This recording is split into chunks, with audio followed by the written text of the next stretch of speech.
This is a Richards Zeta RZ-1000 intelligent control board for HVAC systems for buildings. The unit came in and had a good deal of corrosion in this area. All these sockets had to be replaced. The board had to be cleaned.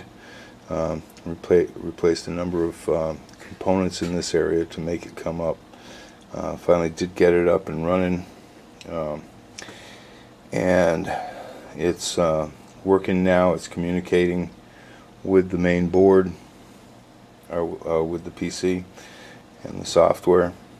And as you can see, we have resistors put into these digital or analog I/O connectors to emulate thermistors. And so we'll look at the software and see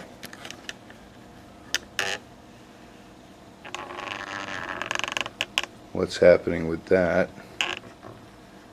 As we look through here, as you can see, all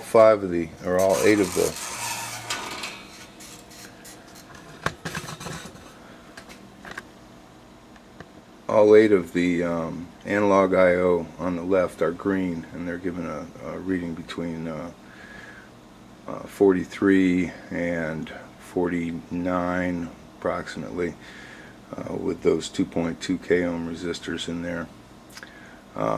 The individual relay outputs, which are in the middle, can be made to click on and off with the software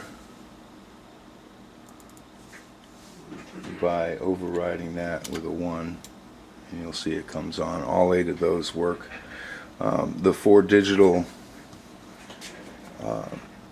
input switches can be switched on and off. You see the number 4 just turned green. I just jumped it out to emulate a closing switch, and so on. All 4 of those work. And the firmware has been recorded and saved, and it appears that everything is working properly. All the relay outputs have been tested and checked, and everything appears to be working properly.